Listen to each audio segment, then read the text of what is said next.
I been missing out the walk with the minute. I been building up the blocks like a me. Elliot got water dripping out the city. Oh my God, boy he got a God. Oh my God, boy that boy on top. Sipping walk, make my heart stop. All these hoes, yeah my love my thigh. Yo, oh let go, put her on roll, put that on payroll, put that on go. Yeah she like to go, yeah she love to blow. Get that dick so, like a snow cone. Yo, get that bag, show 'em how to ball. I'm in the mall, yeah I'm saying.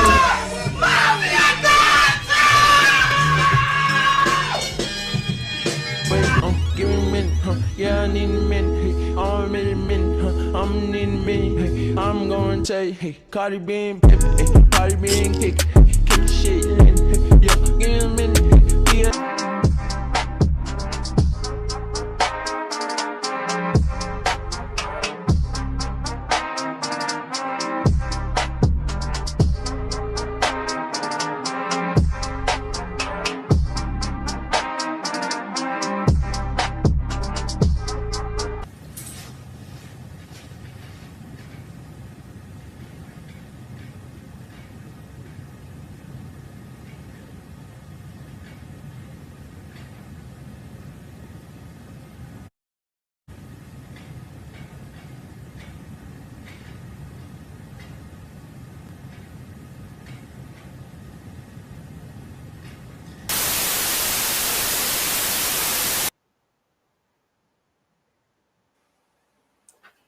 Hey, what's good, y'all? It's DGE, Dolphin Gang Entertainment. It's your boy DG, and we back with another live stream. And today, I'm a little bit under the weather, but I'm gonna try to rock it out today. You know, I'm a little bit tired. Everything, man. Everything. I got a little cold, so if my voice is a little deep, that's the reason why.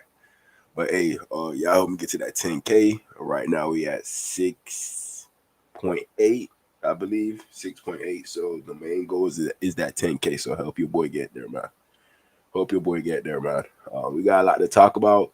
We got Quinn Ewers. We got Calais Campbell. And we got some other topics as well. We're gonna check out Noah Igbo, see how he doing right now with the Commanders, and that's about it, man. That's about it. And I'll be back tomorrow with some other topics. I got a special guest tomorrow, so be on the lookout for that. Be on a big lookout for that, man. But I appreciate and love all y'all who support the channel through thick and thin. You know, y'all mean the world to me, man. Y'all mean the world, and we gonna make this happen. We will make it happen, man. But hey, shout out to the Miami Dolphins. They have spent a lot of time with Quinn Ewers, the Texas quarterback. I'm hearing that they had dinner. Okay, so they courting other people, even though they're in a relationship with Tua. You know, they're checking other people out. They're not letting Tua be the main factor in regards to them not checking out other quarterbacks. You know, I know that we will draft another quarterback in this draft class. You know, I'm hearing about the Louisville quarterback. We talked to him. We talked to this Texas quarterback. We talked to the quarterback from Oregon, Dylan. We talked to Jalen Milroe. We're talking to all these quarterbacks, man. All these quarterbacks. So that could mean that Tua's job is on the line, man. We trying to find competition for real. We're not scared that the backup options could have a chance of taking your job. We are not scared about that. But with Quinn Ewers, you know, he was a highly rated quarterback coming out of high school. You know, he was supposed to be the next big one. Next big one. I think he was top 10. Oh, actually, he was number 1 nationally. Number 1 in the nation at quarterback. You know, when he was coming out, I thought he was going to be the next one up. That's what I thought. He was a highly touted quarterback. He had Alabama, Arizona State, Auburn, Baylor. He had a lot of offers coming out. A lot of offers. He's from Texas, South Lake, standing at 6'3", 206. You know, he looks small, you know, but he just got the height. But the weight, he could definitely do something in regards to the weight. Definitely needs to gain more weight. But, you know, definitely has a good enough arm to play in the NFL. But he just has to be under the right coaching staff. You know, him with the Miami Dolphins coaching staff, that might be a good mixture right there. Who knows? But it seems like with our quarterback room, even the third string quarterback might have some potential. Even the third string quarterback, you know, it kind of hurts me looking at this because we all know what happened with Calais. He signed with the Cardinals, so it kind of gives me no hope in regards to the season that Calais went to the Cardinals. I do not have no hope on the season based off that move. You know, if we don't have Calais Campbell and Teron Armstead next year, it's over. It's over. You know, but hopefully a guy like this could be like the next Brock Purdy. You know, you pick him up in the later rounds, hoping that he could turn into something better than what you got right now. And that would just mean that our team will be a good team if we have a very good quarterback. You know, we have a good enough roster to win. A good enough roster. If Tua can't do it, if Zach Wilson can't do it, then we got to blow this up. We got to restart. We have to restart, man. All right. Let me check out some of his high school tape real quick. Some of his high school tape. See why he was so special in high school. You know, plus Texas, they haven't given us a reason in regards to like trusting the quarterbacks that come out of Texas. You know, why should I trust Quinn Ewers to be that one? Why should I trust him?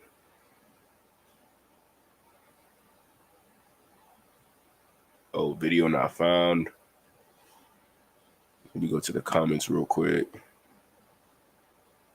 Come on down to the official South Park shop.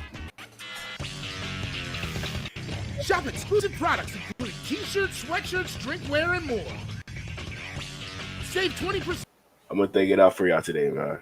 That's what I'm going to do. I can't find Quinn Ewers' highlights on his 24/7 Sports, so I'm going to just go to his huddle, see what he got going on over there.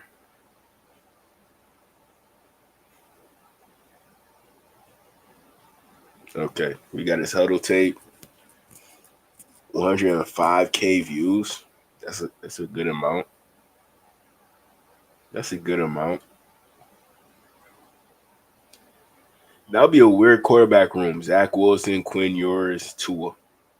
Very weird quarterback room.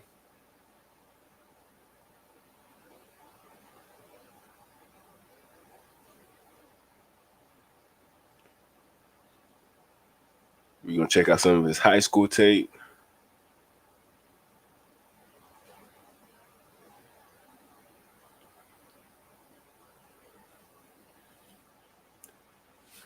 Reshare.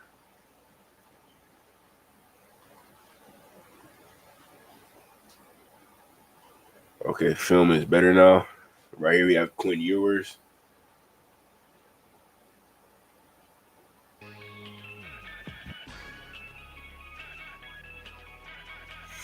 Good throw. In double coverage right there. That's a pretty good throw right there.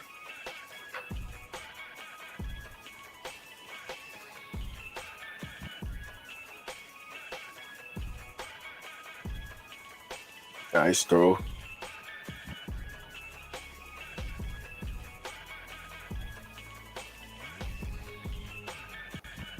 I just don't see the elite trait in Quinn Ewers. You know, there's a lot of good in him, but I don't know if he will be an elite quarterback. You know, he had a lot of talent around him in Texas. A lot of talent. So him being decent at Texas doesn't really show me anything. You know, he made it to the college football semi-finals 2 years in a row. You know, I'll give him that, but at the same time, he had a lot of talent around you at Texas. A lot of talent.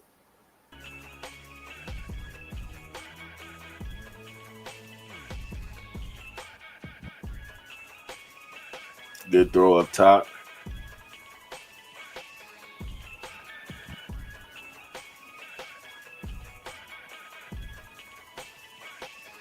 Yeah, pretty accurate for a high schooler.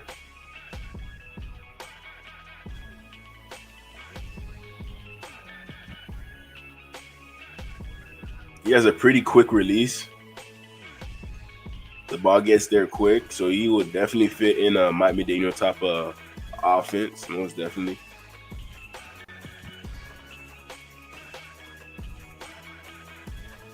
That boy think he could run. You know, he's not that athletic. He can't really move like that. He's not Lamar Jackson. He's not none of them guys. He trying though. He trying.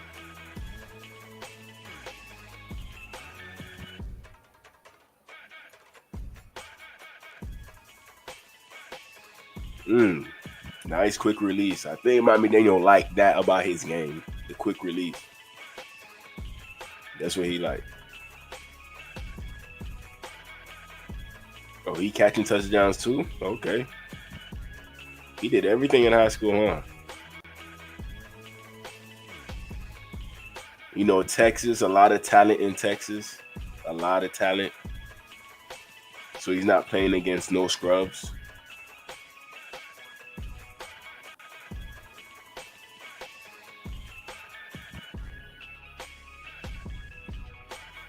Good throw.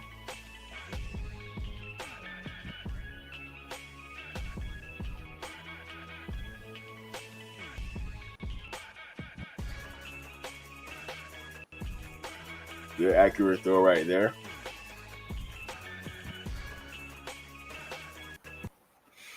We're not gonna watch the whole highlight. We just wanted to see a glimpse of what he did in high school. Just a glimpse. Check out his stats. He had 31 touchdowns and 12 interceptions. But from what he has been saying, he has been playing with an injured shoulder. You know, all of last year he played with an injured shoulder. So his numbers not being up to his standard, that's the reason why injuries, you know. But do you want to take a risk with a quarterback that's having an issue with his throwing shoulder? Do you want to take that risk? You know, Quinn Ewers, I'm seeing his pedigree in high school, the #1 overall player in high school. So that kind of entices you. You know, a guy of that magnitude doesn't really like end up in like the second or third round. You really got to take that guy in the first round. So Quinn Ewers, he could be there in the third round, and I think the Dolphins would be willing to take a shot at him in the third round. That's what I think. Check out his career stats. You know, he started off at Ohio State, then he transferred over to Texas. He did not win that job at Ohio State. I believe C.J. Stroud won that job, and he ended up transferring over to Texas. You know, almost lost his job to Archie Manning. Almost lost it, but he held on strong. You know, each year it seems like he got decently better, except for that last year at Texas, 31 touchdowns, 12 interceptions. Definitely got to clean that up. But like I mentioned, the injury derailed him the whole year. Really derailed him. Let me see his game log from last year. Against Ohio State, 2 touchdowns, 1 interception, pretty good. Against a good team. Arizona State, 3 touchdowns, 1 interception, pretty good against a good team. Clemson, only 1 touchdown, 1 interception. So it seems like he's good for at least 1 interception each game. He's good for at least 1, you know, but that's what you got to work with him on. The interceptions, you got to cut down on those. You know, he threw 2 against Georgia. You know, that's probably the best competition you're going to face, and he folded. But he threw for 58 yards. That's pretty good against Georgia. Pretty good. Michigan, okay, that's pretty good. 3 touchdowns, 0 interceptions. Michigan has a very, very good defense. Very, very good defense. Georgia, the other game that he played against them, 2 touchdowns, 1 interception. Ooh, Florida, he balled out against Florida. 5 touchdowns. 5 touchdowns, man. 333 yards in SEC school. So that's pretty impressive right there. Pretty impressive. You know, I don't know what game he got hurt. I'm not too sure what game he got hurt, but you know, the year is not too bad. You know, let's see what a year would look like without him being injured. You know, him having a good O-line, good weapons around him. You know, he might be a better pro quarterback than a college quarterback. He might just be, in my opinion. Let's see what I got here for y'all. Let me see here. Right here we have Chris Sims. He's going to talk about Quinn Ewers and his strengths and weaknesses. Let's check this out. To alma mater. You know at it. this desk. You know it. We're going Quinn Ewers, University of Texas. I mean, Quinn's arm is gifted. Quinn has, of course, great experience, big-time college football. He can make every throw in the world. He's got a beautiful motion. He's got great touch. There's only one thing you're going to look at him in his game. He was beat up this year, and I do think that hurt him a little bit. But his authority on the football, that's the big thing that you've heard me say it about Quinn Ewers, and that's the thing I want more from him going forward. Just as I just alluded to when I was talking about Kyle McCord. There's just a throw or two every game where you're just like, why? What? He was wide open. Just drive the ball and hit him on the chest. Why did we try to anticipate it and drop it in a bucket when nobody was around him? There was no reason to do that, right?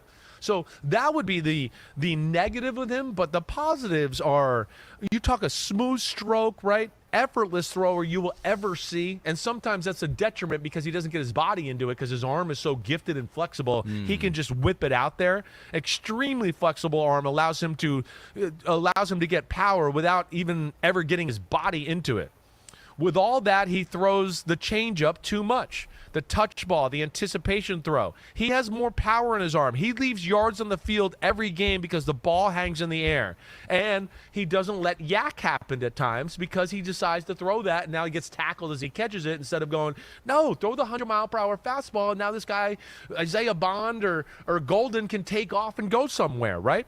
Those are the things you don't love. But why I make him 5 and maybe some other guys that are more consistent with other things that are behind him is I go, because I see potential here. I see other plays that open my eyes. I see some throws that I go, I don't see any of the guys that are behind him making throws like that. You talk about off-platform, sidearm throws, fading away, dropping the ball. He's got every club in the bag as far as that's concerned. He's as far as being slick with the ball, fading away, dropping the ball over a linebacker. Only Cam Ward, I would say, is more slick than he is. Think about Quinn Ewers. You watch him. He wheels and deals everywhere, right? That's what he does. It's always that. In fact, shout out to my boy Raphael. He said, I don't like the Zach Wilson signing. That move blew my mind. He's just another QB to put in there. Like I'm saying, we're visiting with a lot of quarterbacks in the NFL draft. A lot of quarterbacks. So that doesn't mean Zach Wilson, he's set in stone the backup. There's going to be another guy who could compete, but they're not going to get a third string level quarterback to be the third string quarterback. They're going to get somebody else who could possibly be the starting quarterback for the Miami Dolphins. And I know it's going to be somebody in this draft. That's going to be the third quarterback. the times where you're just like, would you just stand in there and push off your back leg and throw it hard, please? Right? But you see it. You just want to see it more. And I think this is going to be one of those things that when he gets in the NFL, he's going to realize, oh, if I want to make it here, I got to start throwing the 97-mile-per-hour fastball more. I can't keep throwing the 85, 82-mile-per-hour changeup. He has that ability. He does have it. Big time has it. That's why he became famous. Yeah. He became famous because my son was showing me, hey, look at this kid on TikTok. He throws lasers, Dad. And my son might have said that when he was 10 years old. So, I wouldn't doubt that. You wouldn't doubt it. But, yeah, and that's how I became to know him, and that's where I know it's in him, and I want to see more of it. We showed it on this podcast. What was it, did? 4 years ago, Yeah, Pete? it was, right? Was you and Paulie B. We're at the desk. I think we have this video, guys. Do we have? Oh, we don't have they're it getting yet. it. Right, They're downloading it in the system. Oh, they're downloading it. They're converting it. They're uploading the MP3 and whatever things they got to do here. But he's been one of those. He was the #1 national prospect. Went to Texas, then committed to Ohio State. Went there, and then said, no, Texas was the right place to be.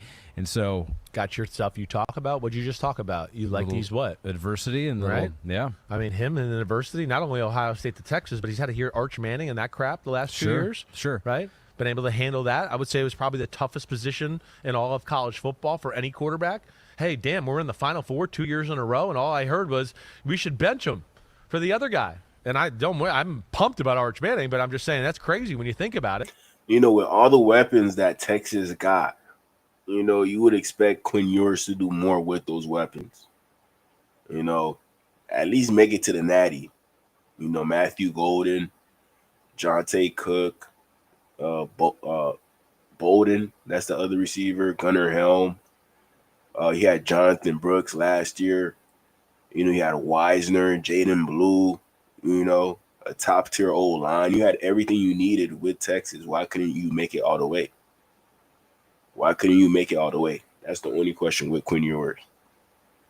So he's dealt with a lot. He's going to be mentally tough. He's obviously shown the ability that he can block outside noise out of his brain, and I think that's impressive as well. How high would he rise? Say you give him most favorable interpretation that it was just really the injuries, and he talked about that when you talked to him at the Super Bowl, I believe. Yeah, I did. So he said about, you know, he couldn't let it fly. It was these injuries. What if that was it? What if all these things were just like, it was just injury?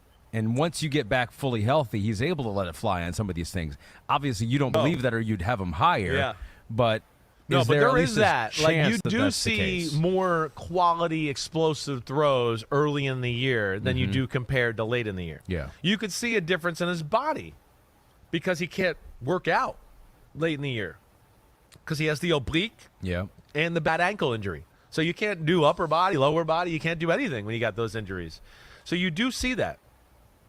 Early in the year, you definitely see more movement and more, maybe, let's say, power throws.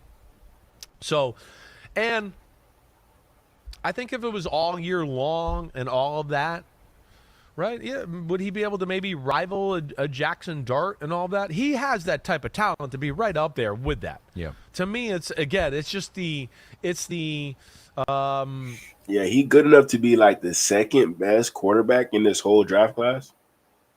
He's good enough to be that, man, in my honest opinion. Vince Young, best QB. Tennessee hasn't produced. Didn't Peyton Manning come from there?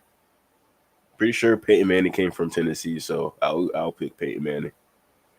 I like Darian Monsah, completed 65.9% of his passes, 22 touchdowns, 6 interceptions as a freshman.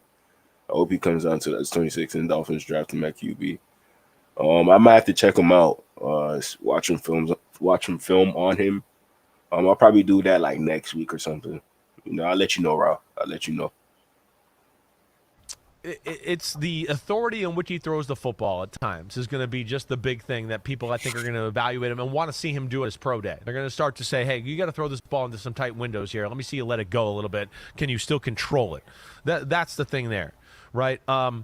Gets the ball out of his hand. Like I told you, like the camera, the screen stuff, the RPOs, he's as good as it gets in that department, right? Really quick, has multiple arm angles, all that. I feel like that's why Mike McDaniel is targeting him and Zach Wilson. You know, the arm angles that those guys have, him and Zach Wilson, Tua doesn't really have that. He doesn't, man. So, effortless thrower on the run. Effortless because of that flexible arm. It's just slingshots. So right, left, it doesn't matter which way he goes. He can throw high-level throws running to his left. In fact, like you might remember the Michigan game, they were down there maybe about the 8 or 9 yard line. They sprinted him left. Matthew Golden ran basically like a comeback route. So he got about 5 yards into the end zone and then came back, and he's sprinting to the left. He's going to throw it right at the front pylon. And, I mean, he throws a laser. Perfect on the run. I don't know if you remember it, but either way, it was against your team, and I wanted to rub it in with my team beating them. I was busy. I was on the road. That's where he is very good. And then, right below that, I wrote, you definitely see a difference in movement after the injury. Okay, so I got more, but a little bit of injury. Yeah. Lance Zierlein from NFL.com says he spins it with the sudden release, good touch over the first 2 levels, makes it look easy when he finds a rhythm, but he often predetermines his targets, throws into coverage instead of taking what the defense is offering, is one of his insights. Pro Football Focus says Ewers' arm talent will get him drafted, but his inconsistencies are too prevalent, must clean up his footwork, pocket management, post-snap diagnosis, and play under pressure to succeed in the NFL. Yeah. What do you think? But that's all something that you could coach up in him. Those are all stuff that you can coach up. And, he just got to go to the right team, man, and he's going to be okay. He's going to be okay, man. I think there's a lot of truth there to that.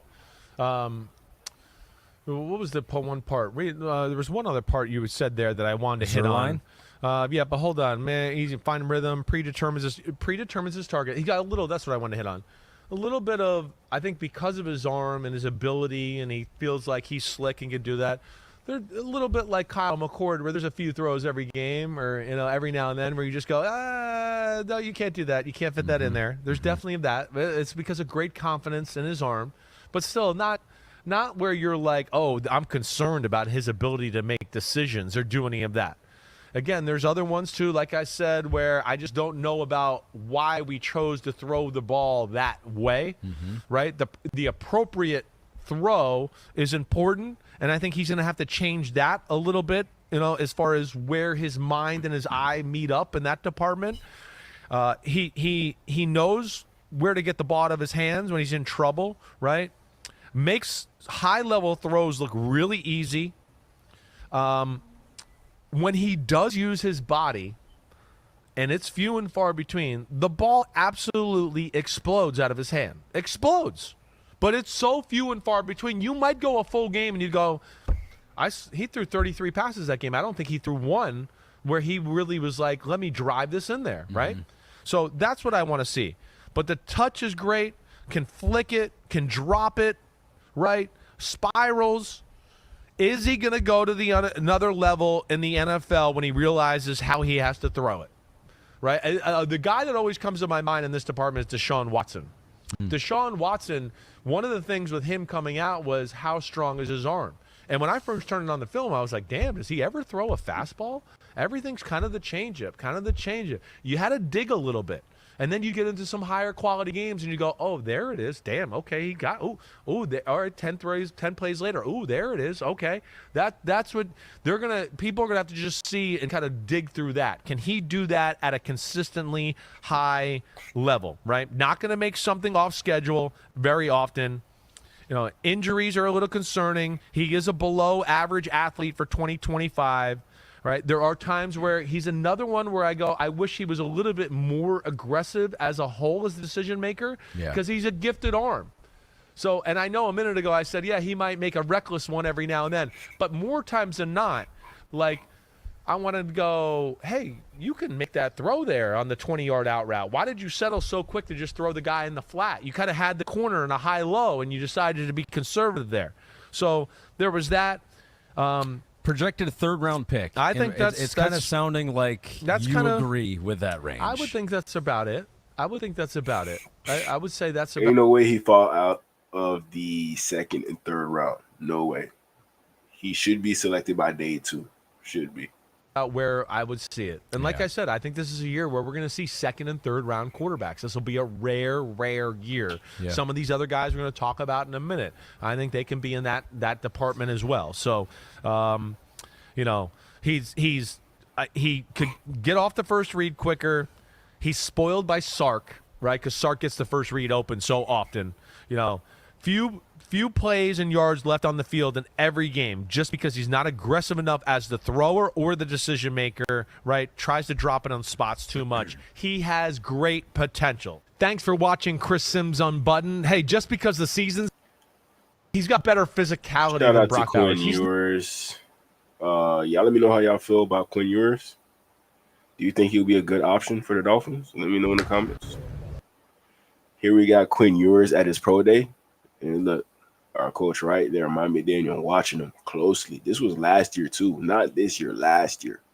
So coach was watching Quinn Ewers carefully to make sure, like, hey, maybe this guy could be the guy if Tua don't work out. Maybe this guy could be the guy.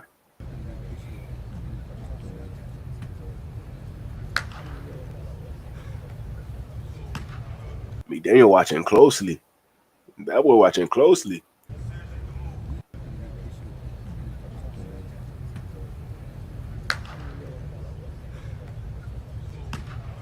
Pretty good release.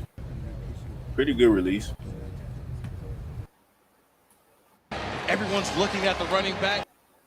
Right here, I have a play from Texas, Quinn Ewers. Let's check this out. Put the volume down real quick. You get a little play action. Everyone's looking at the running back. Pretty good throw right there, man. This is definitely a throw that we would definitely use in our offense. You get a little play action. Everyone's RPO, boom. Good catch.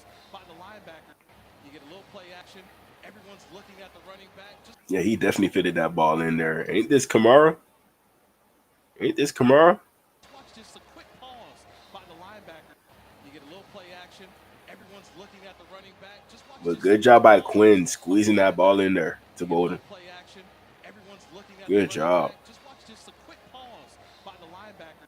You get a little play action. Everyone's looking at the running back. Just watch just a quick pause by the linebacker. Right here, I got another play of Quinn Ewers. He's here at quarterback. Let's check him out.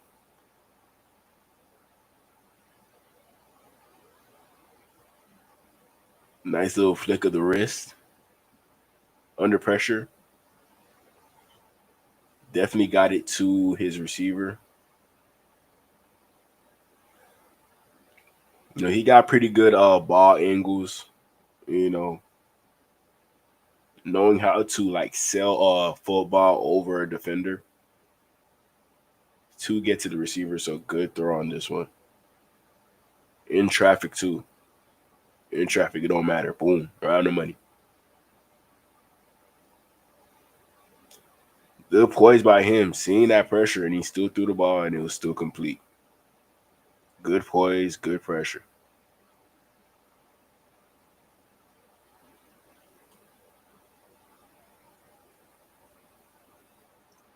Got a low. Right here we have Quinn Ewers. Let's check out what he got to say. A lot of Zooms going on right now.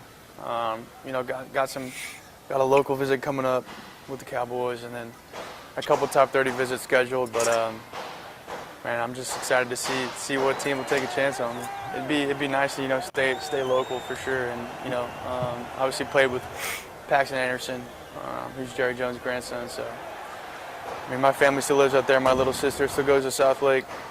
So it'd be really neat for sure. Seemed like he want to go to the Cowboys. Seemed like he want to go to the Cowboys, man. He want to go back to the crib, you know. But like he said, he had top 30 visits scheduled as well, and I'm pretty sure one of them was with the Dolphins, and another one was with the Cowboys. So he's receiving pretty good interest from NFL teams. Pretty good interest. You know, I'm having the feeling that he probably going to be a second, third round pick. Having a good feeling about that. Right here, we got some more plays of Quinn Ewers. He's at quarterback right here. Let's check him out. Good awareness. Good throw off platform against Michigan. Touchdown. Against Arizona State. On the money. Boom. Touchdown. Matthew Golden. Gunnar Helm. Easy touchdown.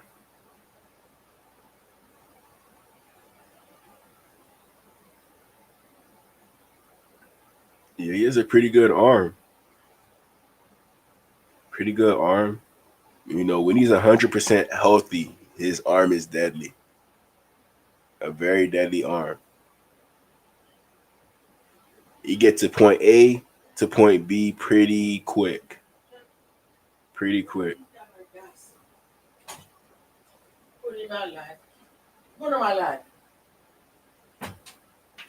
Yeah, hold on. All right, I'm coming. Yeah. My bad, y'all. But yeah, Quinn Ewers,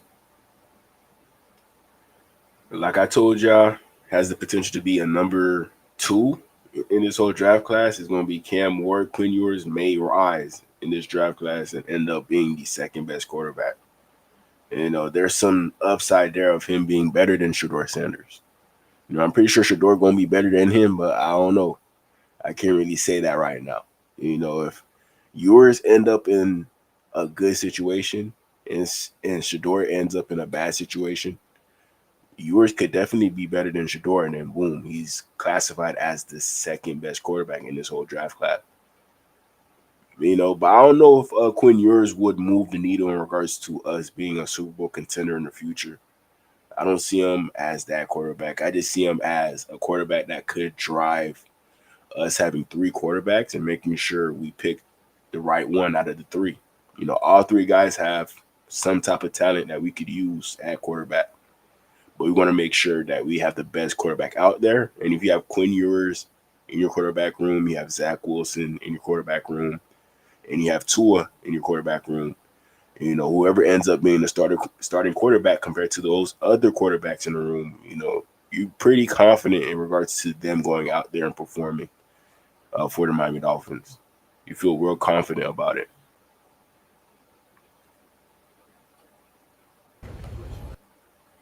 Right here, we got some pro day clips of Quinn Ewers. Let's check this out.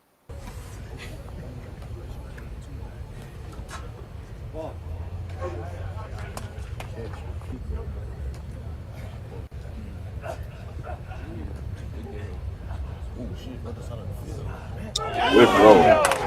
Good throw.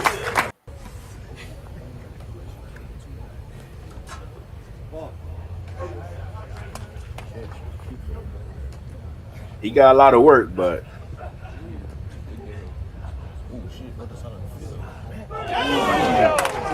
this is the Texans GM right here. The Texans GM. He locked in and loaded. Locked in and loaded, man. I heard they got some interest in Matthew Bolden, the receiver number 2 for the Texas Longhorns. There's a lot of interest there from the Texans. They definitely need another receiver. Stephon Diggs signed with the Patriots. Think they're probably not going to play this year. As of right now, they got Justin Watson, Braxton Berrios, Nico Collins. And they need another receiver. So I wouldn't be surprised if Golden ended up with the Texans. Would not be surprised. Backyard as well. You know, Texans. It makes sense.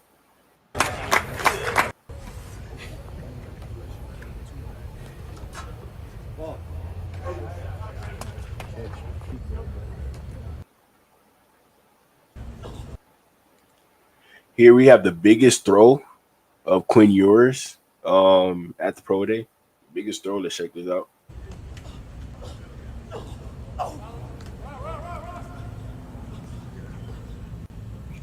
That ball kind of wobbly, man. I don't know. Kind of wobbly.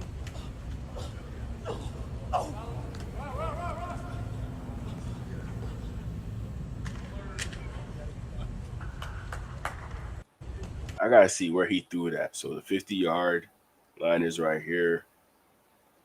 60, 70. So I say this is like, what, 70 yards? 65 yards?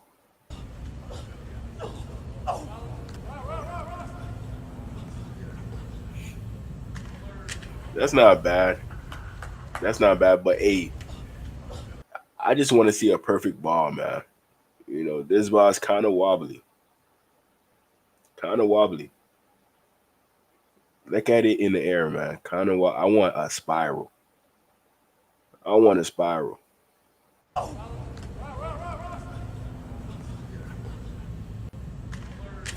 Hey, but he was accurate with it. I give him that. I give him that. Shout out to my boy Vamos. Appreciate you for pulling up on me. Much love. Much love.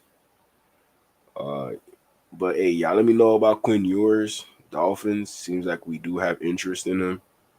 What round would you get Quinn Ewers? First, second, third, fourth? Who knows? We gonna see. We definitely will see. Check out his Instagram real quick. Instagram page.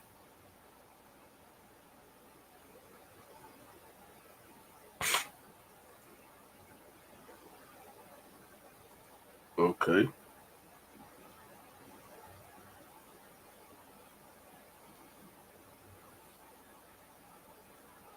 Wait. Okay, this is better now. Okay.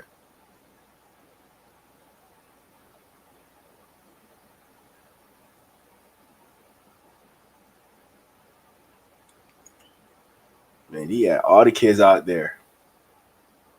All the kids out there, man. Texas is lit. This is a lit university right here.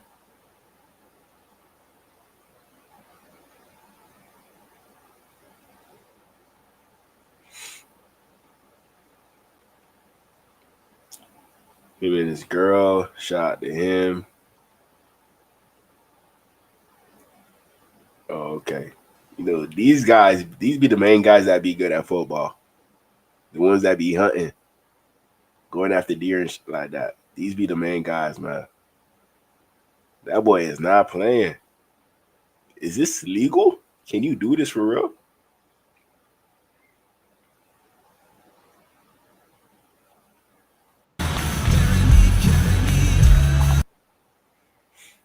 That boy got the cowboy hat. You know, he might have to go to a team in Texas, man, for real. Might have to go.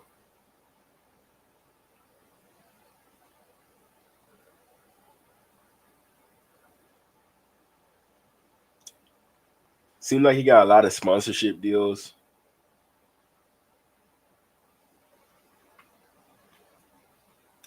See, this is the Quinn Ewers I like. The one with the hair in the back like that. This is the Quinn Ewers I like right here, man. That mullet go crazy. When he cut that mullet off, it seemed like he became a worse quarterback. We definitely need that mullet back, man. Definitely need those.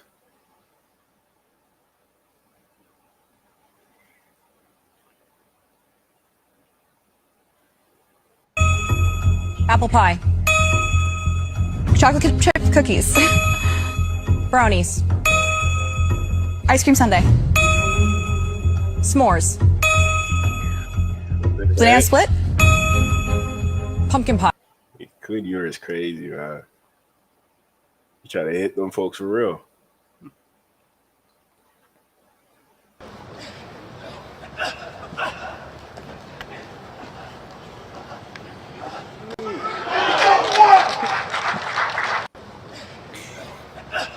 That boy showing out at the pro day.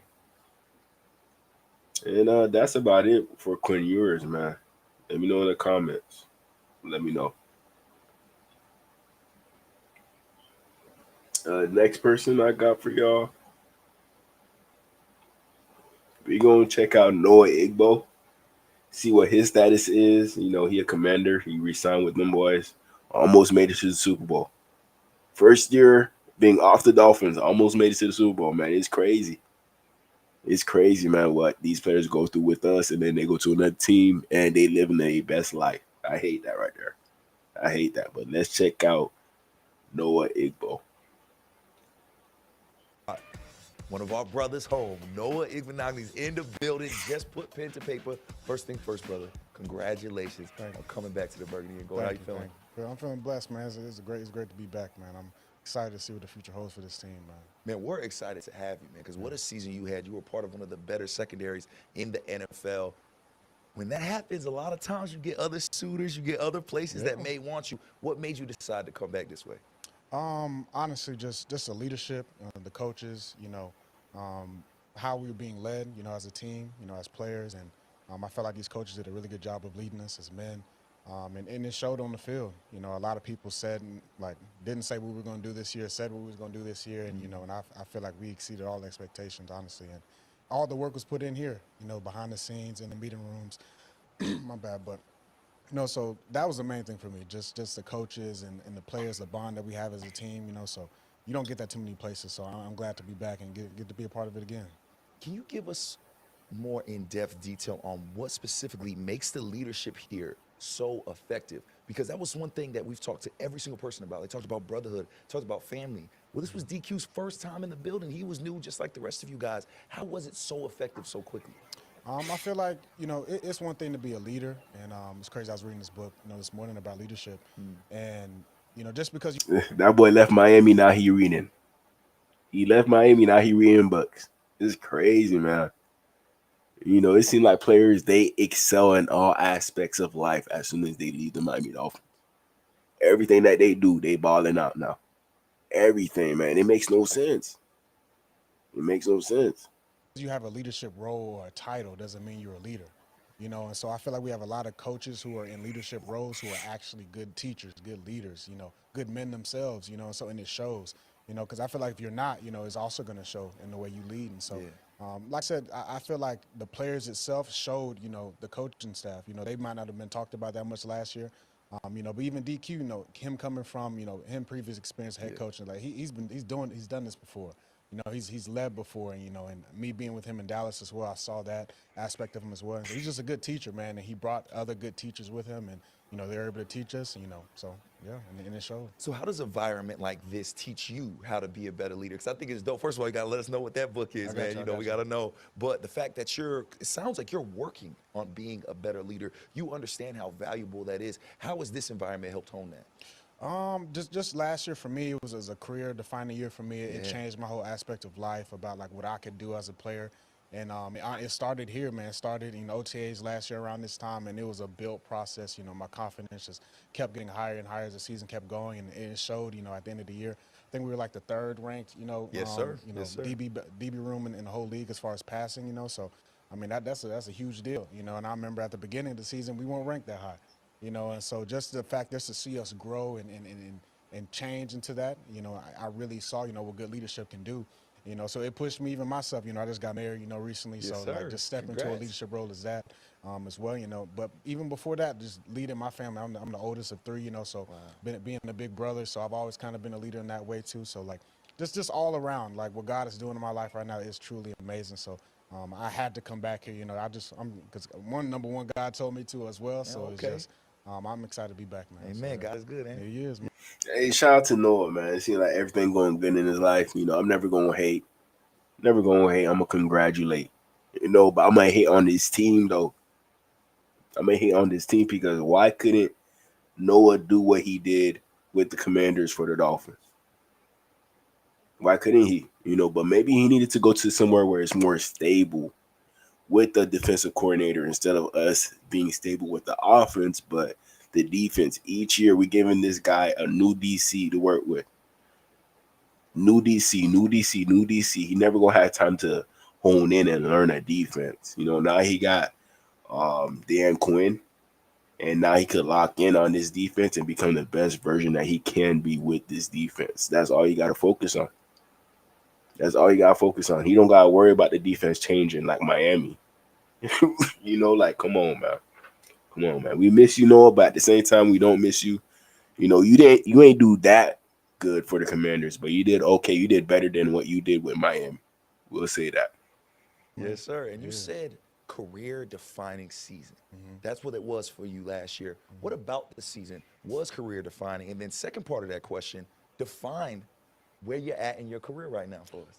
I feel like it was a stepping stone in the right direction. Coming from Miami, coming from Dallas, wasn't really playing that much. Right. So honestly, my confidence wasn't really, that high as a player. So just coming here last year and everything was just worked, everything was earned, and so and being in Dallas and practicing and being in this system, I got to learn the system, of course. So I had a head start when I came up here in the summer last year. So just going through that whole process and the season going how it was, and like I remember we talked in the season. I didn't know how the season was going to go. I didn't know exactly how things were going to turn out, but I kept my faith. I kept my my head down, kept working. And I felt like it was one of the best seasons, definitely my best season ever. I played a lot, started a lot of games, for these amazing coaches and stuff like that. So, I'm glad they even trusted me to even do that. So like I'm honored to be back as well, and see a lot of new faces when I walk into the building. See a lot of the same faces as well. So. Yeah, man, I'm excited to see, what the future has, man. And you earned it. You earned your spot. And you talk about those new faces in the building. We brought on some new guys, adding to an already potent defensive back room. We've lost a few guys as well. How excited are you to see what these new guys can bring? You got a Jonathan Jones. You got a Will Harris, man. Some real dogs. They've sat here as well. How excited are you to see how you guys can all work together and build that camaraderie up back again? Man, I'm super excited. Just like last year, everyone was new, new faces and all that. So we're going to get to do it again, so. Got some new faces like Jonathan Jones, Will Harris. Jonathan's went to Auburn. I went to Auburn too. So we got a connection there too. So it's gonna be excited just to talk to him. And he's experienced too. Oh, that's crazy. Jonathan Jones did go to Auburn. Okay. So as of right now, this is the Commanders' cornerback room. Jonathan Jones, he probably gonna be the slot. Marshawn Lattimore probably gonna be the starting outside cornerback. Mike Santrell, you're going to have to find a way to keep him on the field. Even though he mainly a slot cornerback, you could interchange him and Jonathan Jones. Michael Davis, that's a pretty good outside cornerback. Wouldn't put him in the slot. Noah, I would put him in the slot. It seems like he's going to be a backup type of player for the Commanders. He's not going to solidify himself and have a starting job, but Dan Quinn liked him enough to keep him on the team. He liked him enough to do that. So that's something Miami did not do, and Commanders, they eating off of that right there. Eating off of that, Jatavius Martin, a pretty good safety. Will Harris, they just signed him. Tyler Owens, keep an eye out for this safety right here. Keep an eye out, man. I think he's gonna be special. Y'all go watch the tape on him. I'm telling you right now. A lot of people talking about him, but I think he's gonna be one of them ones. That's what I think. Let's get back to the interview real quick. 32, went to the Super Bowl. He's played a lot of ball, man. Been successful at a lot of places. So I'm honored just be in the room with him. Kind of, we was talking about like Lattimore in the season, stuff like that. It's kind of the same thing, So I'm honored just to still be kind of young and be able to learn from those guys as well, So because I feel like that's another part of leadership is being able to learn as well, humble yourself, and not being too like over dramatic by everything all the time, So yeah, man. So I'm excited to see him and Will Harris and see what we can all do together. And what we can create together. So, yeah. And this time around is different because last year you're still trying to figure things out, like you said, right? You didn't know what your role would be. Well, now you're coming into the second year. They've shown you they want to keep you here. They've brought you back. That's kind of different than what you dealt with in your career. What do you think your role would be now? And do you feel that the approach to this offseason is a little different now that you're in this scenario? I do. And but one of the main things for me last year, I talked to these coaches, the opportunity was always there. The first thing when I talked to, my coach, Jason Simmons, he said, you're going to get to dictate, what your role is. That's the thing I like, about being here is that they let you dictate your role. So you, like, whatever you decide you want to do, whatever you work towards and you get and you earn as a player, that's what you're going to get, So I'm excited to get to do that over again. And, of course, with more experience, played all last year, so I know more. My third year in the system as well, so I'm excited to see, what God, can do, honestly. I'm just a vessel, man. So, I'm just putting the work in now back in Atlanta, Georgia, so I'm going to come back ready on April 21st and, and let's just see what happens, man.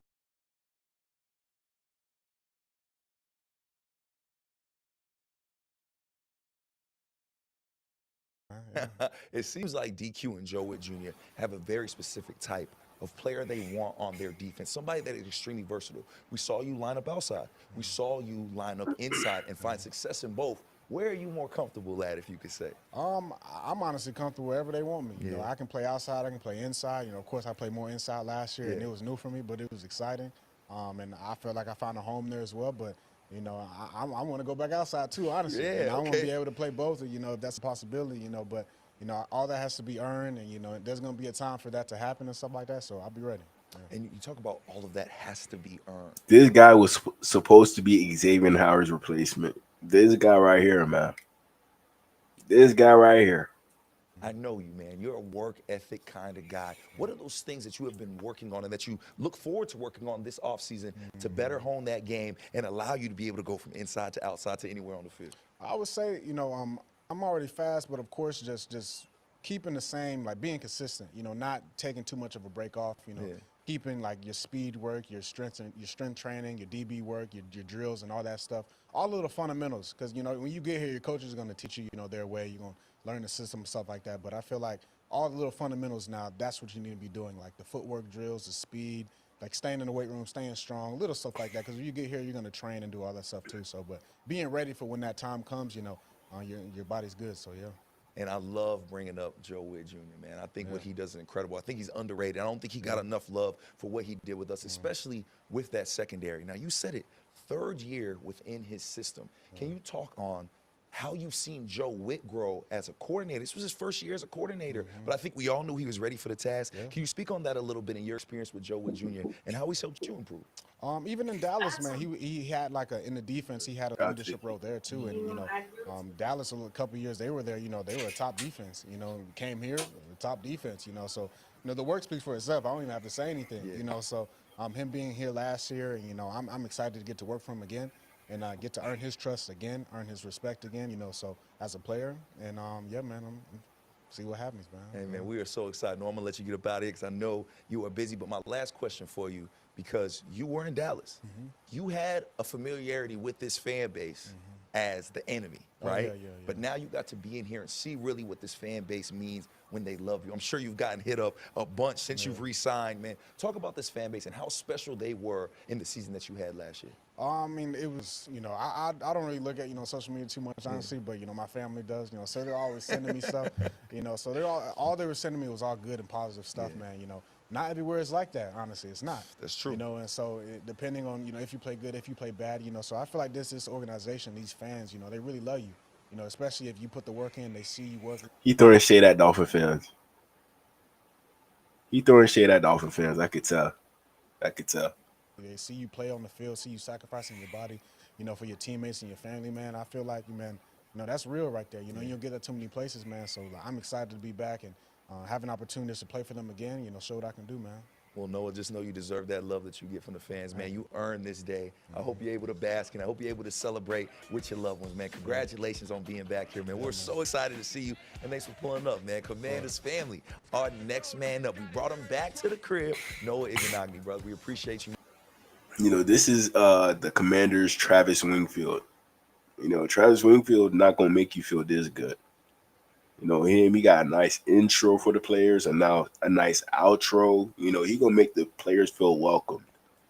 That's what I like about him. That's what I like. Let's see what I got next for y'all. We're going to be on Twitter now. One day, you're going to meet someone who appreciates you for who you are. I mean, there's 7 billion people on the planet. I know one of them is going to climb up on a moon for you. One day, you're going to meet someone. Shout out to that boy Noah, linking up with his dime, his little boo. Someone who appreciates you for who you are. I mean, there's 7 billion people on the planet. I know one of them is going to climb up on a moon for you. One day, you're going to meet someone who appreciates you for. Thank you. This is dangerous. This is NyQuil. If you're going to take it, you need to put it in water and you put it like a little bit in the cap and pour in the water and drink it. Don't take a capful. That'll make you drowsy. I can't give you all of this. I need it.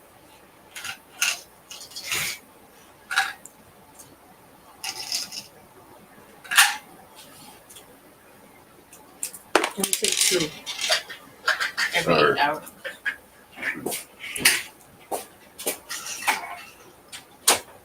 My bad, y'all.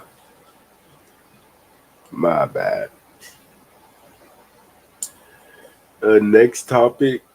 Yeah, we got that boy Calais Campbell. He's not a Dolphin no more, man. Calais is not a Dolphin no more. So sad. So sad. Calais Campbell, Cardinals.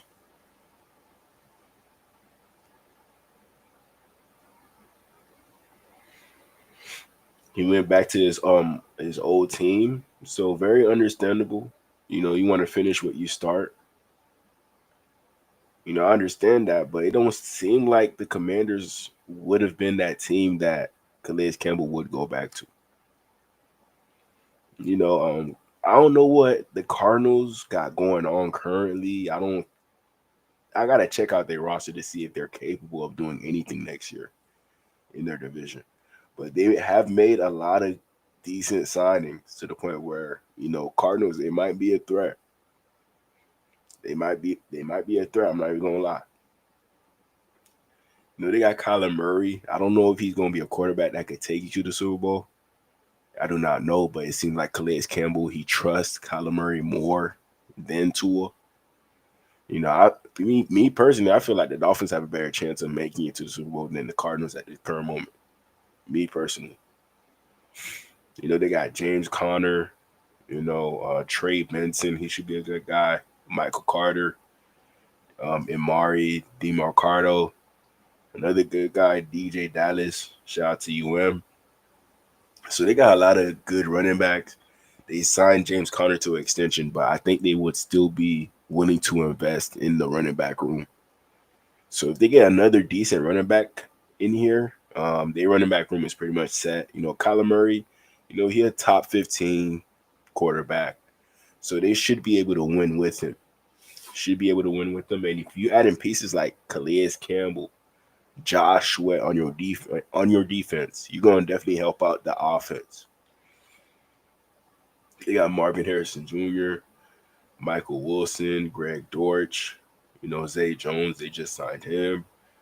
Zach Pascal. They got some other guys that they can invest in the draft. So the receiving core should be good next year. Should be pretty good. Trey McBride, Elijah Higgins. Elijah Higgins. We should have kept him. He's still on the Cardinals. Up until this day, we should have kept him, man. We cut him like he is not worth a 53-man roster spot. We cut him like he wasn't, but look, he's still on the roster for the Cardinals. Trey McBride, we already know who he is. We already know. They're probably going to add another tight end, possibly. Another tight end, but they're pretty good with these two. Offensive line, they definitely need some work. Kelvin Beachum, right tackle. Paris Johnson, left tackle. The interior needs a lot of work. But they got the draft to address that. They got Jonah Williams as well. Maybe he moves to guard to help the team out. Possibly. Defense, they got Darius Robinson, Dante Stills, Justin Jones, Bilal Nichols. That's not bad. These are not bad D tackles to put alongside Calais Campbell. Calais Campbell could definitely make Darius Robinson better. Could definitely make him better. Dante Stills, a lot of upside coming out of West Virginia. Could definitely make him better. Bilal Nichols, a lot of upside, could definitely make him better. Justin Jones could definitely make him better. Dalvin Tomlinson, they have him as well. So this defensive line group for the Cardinals is pretty solid. With Calais Campbell as well. They definitely going to be able to stop the run. Nobody's going to run on this team. Nobody. They got Josh Sweat on the outside, edge one. Julian, pretty good edge guy. LJ Collier, good rotational piece. Xavier Thomas, showed some flashes as a rookie last year. Could find his way in the rotation. BJ Ojolari, torn ACL, could find his way into the rotation. Dennis Gardick could find his way into the rotation. So they have a lot of guys in the edge room. They could definitely use another guy from the draft and see who ends up being the second best DN. We already know Josh Sweat. He's gonna be number one. And then now he's going to have Calais Campbell, Dalvin Tomlinson, Darius Robinson. That's going to be insane right there. That's going to be a good D-line, man. So shout out to the Cardinals and Josh Gannon. If I was them, I would even have tried to get Calais Campbell. I probably would have gave up on the roster, but, they spending money this offseason. They spending money. They definitely spending money. Kazir White, pretty good linebacker. Mac Wilson, pretty good linebacker. Xavier Collins, more so of an edge guy, old linebacker that they're converting into an edge.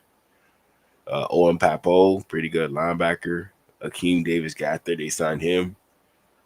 A fast linebacker, he could develop into being a pretty good linebacker, but we're going to have to see. Michael Walker, backup, developmental piece at linebacker. So linebackers, they can use some more work, but they're okay for right now with Mac Wilson and Kazir White. They're okay for right now. Cornerbacks, Calais. I don't know if you're going to like these cornerbacks right here. I do not know. You're going to have to definitely get to the quarterback with these cornerbacks. But, hey, they did a good job last year. Holding on strong, man. No big names, but they did a good job. Sean Murphy-Bunting, veteran, Starling Thomas came on. Shout out to DeAvi Wilson, definitely from the crib, Miami. Shout out to him. Caterell Clark came on strong. Max Melton came on strong. Elijah Jones came on strong. They got Anthony Brown now as well, so that should be a good piece for them in the DB room. So there's not like a cornerback number one in this room, but there's a lot of cornerback 2s and 3s that they're going to try to make work. But they're going to put all the faith in this D line to get pressure. And they're going to hope that they do. If they don't, these DBs will get cooked. These DBs will get cooked. At safety, they got Buda Baker. Forgot about him. Jalen Thompson. That's the starting 2. Backups, we're going to see if they still remain the backups or they might invest in some safeties in a draft. That could be possible. Could be possible. Let me see right here. So, yeah, Calais Campbell, if you feel like the Cardinals are closer to a Super Bowl than the Dolphins, then I understand your decision. But if you don't feel that way, then you probably chase the bag. That's it. You probably chase the bag. Let me see what type of deal it was. I think it was a 1 year, $5 million deal that could get up to 7.5. Has 110.5 career sacks. The Cardinals now have a crowded defensive line room as he joins Dalvin Tomlinson, Justin Jones, Bilal Nichols, 2024 first-round pick Darius Robinson, L.J. Collier, and Dante Stills.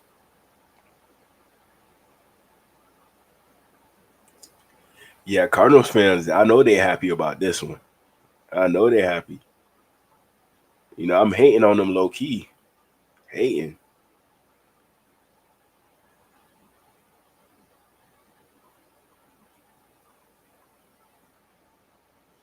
Let's play this.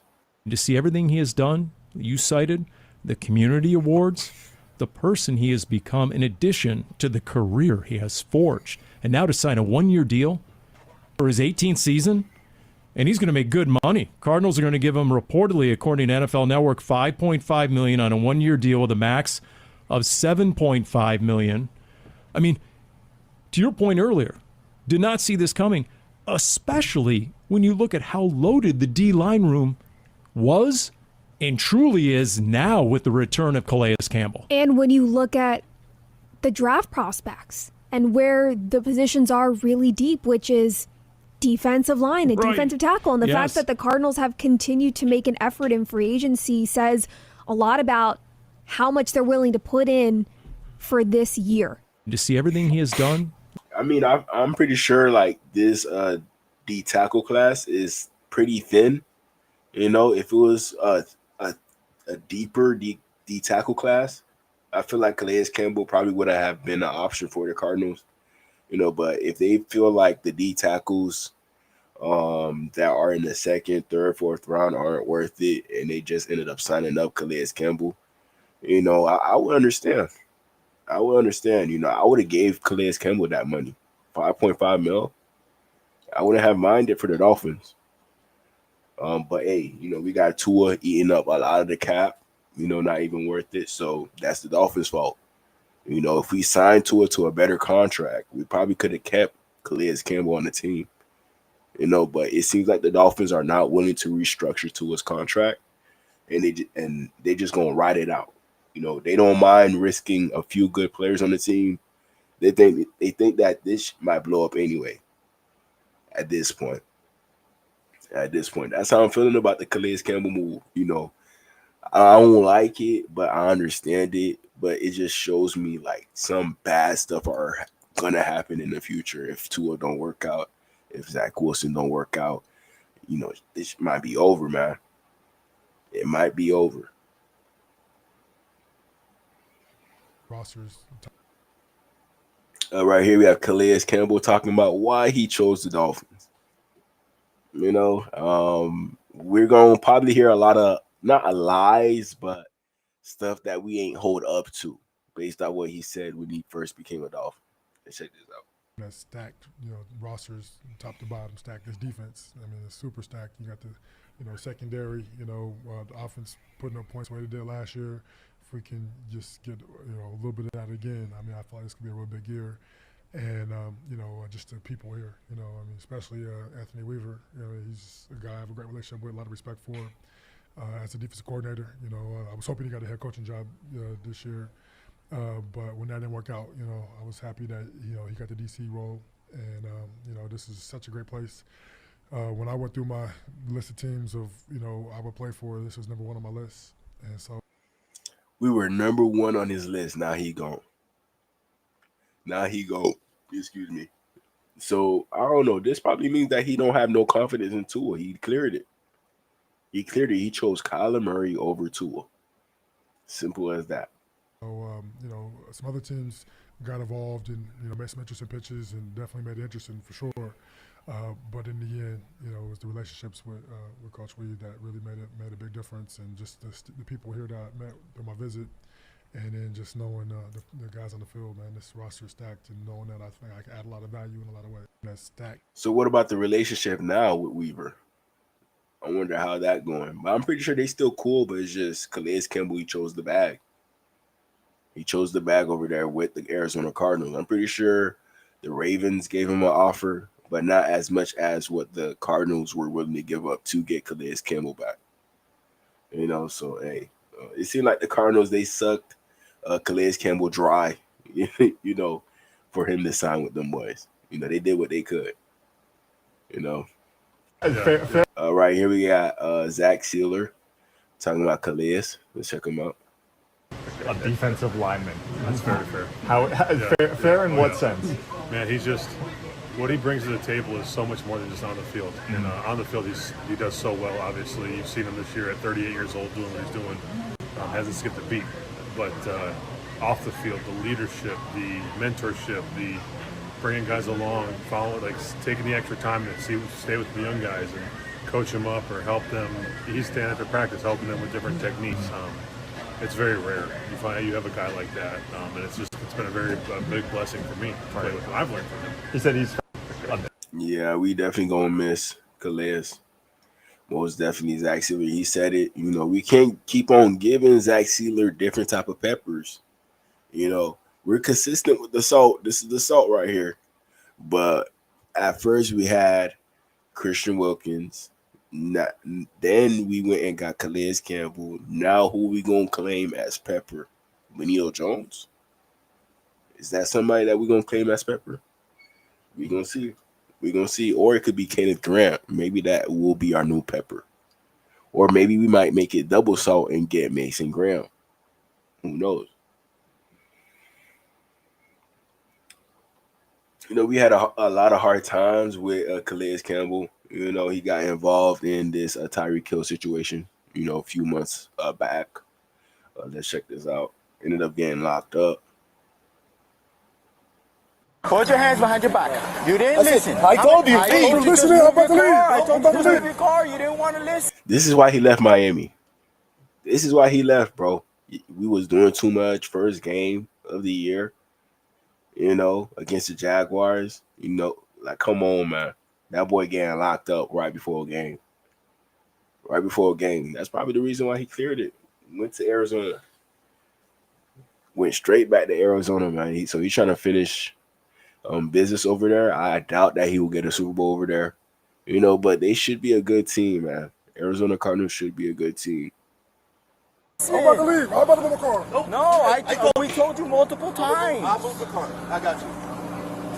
Leave. No, the car has to hang out for a minute now. He's under arrest. So just wait a second. Okay? I have no clue. I got here and he was in cuffs.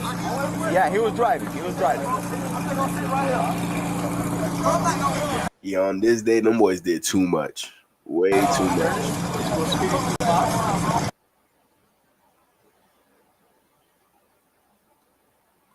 Right here, we got some tape of Calais Campbell. Let's check this out. See who the Cardinals are getting.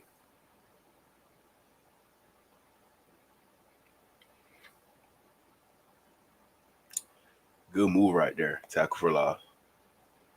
I think that's against Quinn and Nelson, right? I believe so. I don't know who that right guard is. 68. I think that's Nelson, to be honest.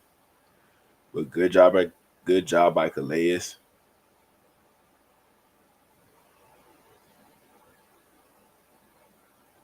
He did that club over move. Ooh, excuse me. Straight to the running back. Good tackle. You know, like Calais, he ain't nothing to play with on that football field, man. You know, that boy definitely looked like a prehistoric animal out there. You know, towering over everybody. Them boys ain't even want to touch him.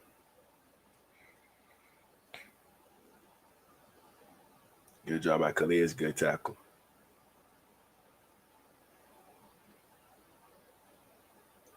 Taking on double teams like it's nothing. Like the longevity of Calais Campbell, it has to be studied. It has to be studied. You know, he has to make a book on what he does to play so long in the NFL. Because it's impressive, man. It's impressive. You know, he making new school players look like old school players, you know, with ease.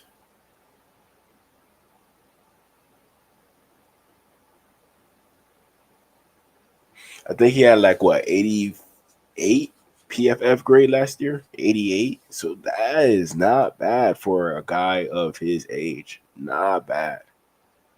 So we should have gave up the money to him. The money that the Cardinals gave to him, we should have gave that up. No lie. No lie. It wasn't that much. 10 mil, then I would have said, like, yeah, you pushing it if it was 12 mil, like 10, 12 mil. But, you know, under that, then okay. I think I could work with that with Calais Campbell.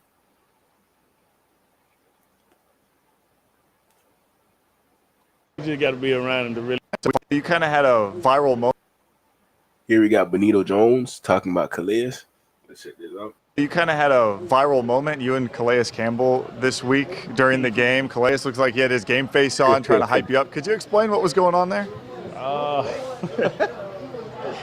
You know, I just seen that game face in week one. So, you know, it ain't nothing new to me. Mm-hmm. So it just that the camera finally caught it. But Calais is just funny, man. You just got to be around him to really know him. And like I said, he just make that face every game. What's he trying to do to his teammates, trying to hype you guys up in those moments when he comes over and he gives you that look?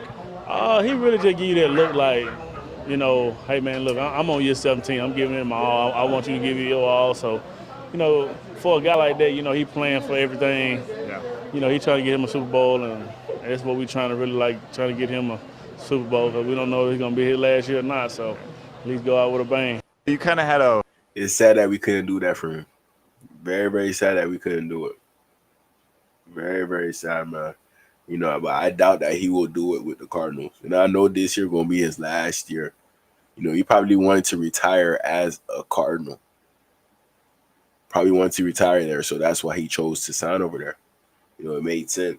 Especially if it's your last year for real, then yeah, just go to the Cardinals, finish your career. Finish your career. Right here we got Calais mic'd up. Let's check that boy out, man.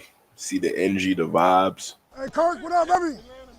Good time around the horn. Yes, sir, baby. One time for the old timers. Everybody here misses you, man. They love you. Appreciate it. Same thing gonna be with the Dolphins, man. Same thing. Man, they love you. Appreciate it. One time for the old timers. Everybody here misses you, man. They love you. Appreciate it. Appreciate it. Hey, what you doing, little man? What up, 5, y'all? I see you, man. Yes, sir. Let's go, baby. This guy make you feel 10 years younger. Yes, sir. Dominate on 3. 1, 2, 3. Dominate. Oh, it's your own team. They got you mic'd up, huh? Yeah. Who you gonna be? A dog gonna be a dog. If you a dog for life. Ain't no choosing. It's in you. Be a dog today. Let's go. Dogs on 3. 1, 2, 3. Yes, sir. What a day. What a day. I didn't take my damn inhaler today. Hey, man, it's all about getting better. Everybody competing. Having some fun, man. Iron sharpen iron. Let's get it. Get better on 3. 1, 2,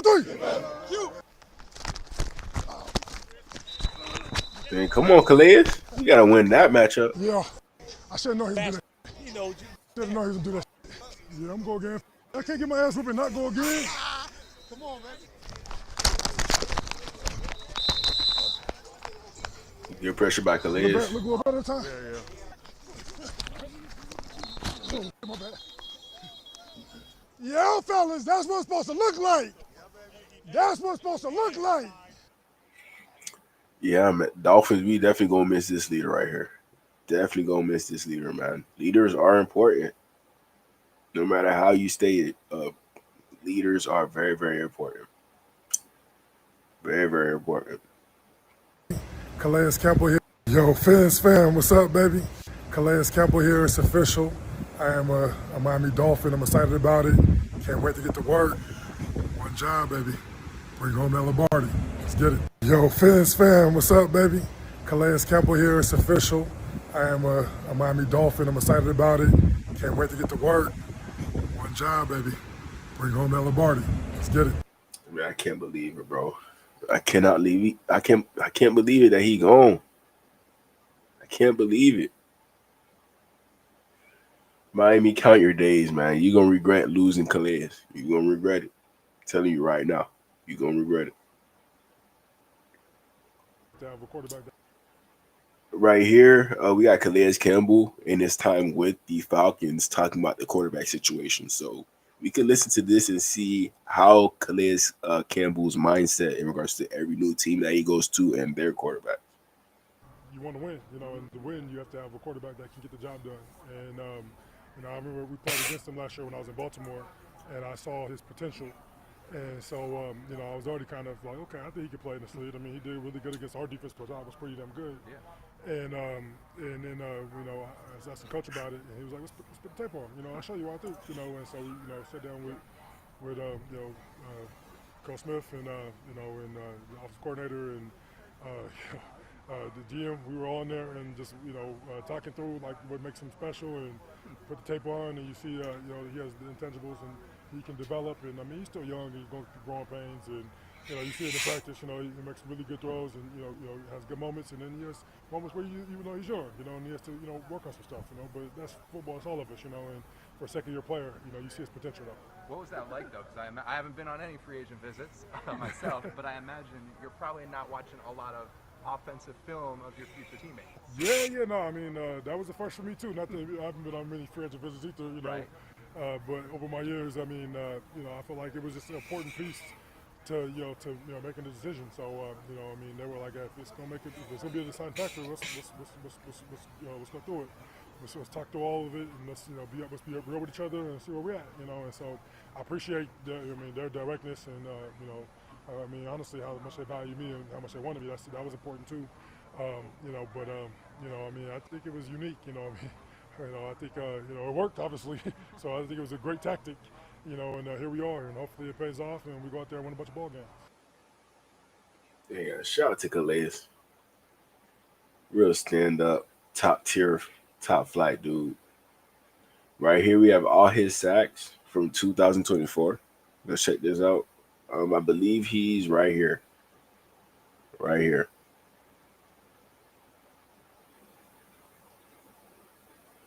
Good catch. Trevor Lawrence, he's not a slow quarterback. Not a slow quarterback. He tried to evade Calais Campbell, but that's not working. Definitely not working.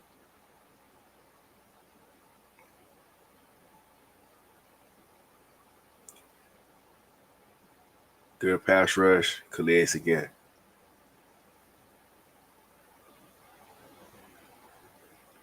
There go Calais.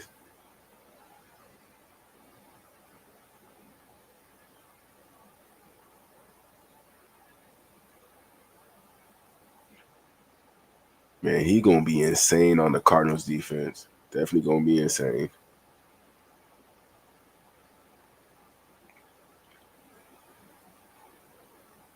Most definitely.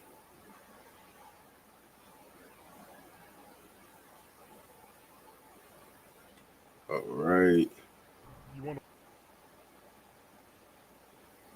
Let me see what else I got for y'all to go over.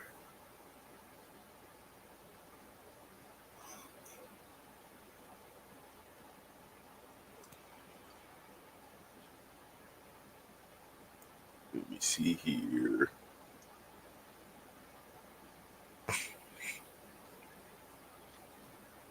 Man, let me see. I do got stuff for y'all. Let me just make sure.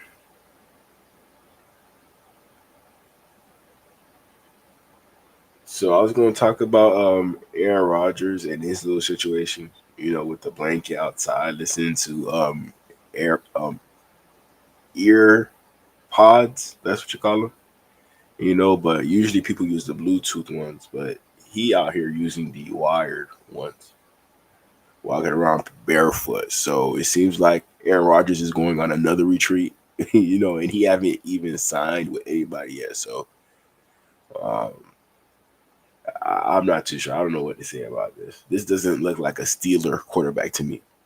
I would boycott this if I was a Steeler receiver. Definitely. Most definitely, man. But we gonna let Aaron Rodgers do his thing. Wear that black on black consistently, and we see what it takes him from there. We're gonna see. We're gonna see about Aaron Rodgers, man.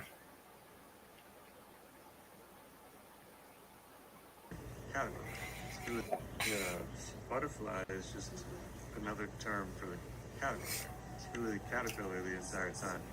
And caterpillar opens his wings and just cannot fucking believe this is my life now. I get to fly around.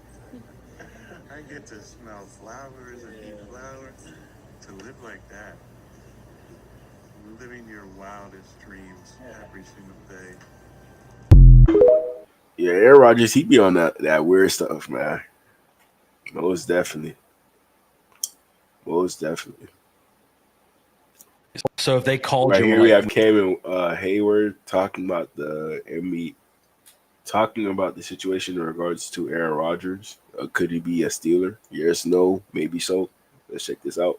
So if they called you and were like, we need you to follow him into the darkness for a couple days. He says if you come down there with him, he's signing. Are you going to be off the grid for a little bit, go to the darkness and try to get this guy? We need you. You're our best recruiter. I'm about to get into Darius Slay, and it sounds like you recruited him too. So we need you to start recruiting. Get that NIL bag out like you did at Ohio State. I ain't doing that or darkness retreat. I don't need any of that crap. Like, either you want to be a Pittsburgh Steeler or you don't. That's simple. That's the pitch. Like, if you want me to recruit, that's the recruiting pitch. Pittsburgh Steelers. If you want to be part of it, so be it. If you don't, no skin on my back. So if they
Welcome to DGE Merchandise, your one-stop shop for everything you need. Whether you're shopping for yourself or looking for the perfect gift, we've got you covered. Check out DGE Merchandise website for all your latest gear for the National Football League and more. Every sale helps the channel grow to bigger and better things, and we wouldn't be here without your support. Shop with confidence knowing that we offer top-quality products at unbeatable prices. Ready to find your next favorite product? Visit dgmerchandise.com today and start shopping. We're always here to make your shopping experience easy, fast, and fun.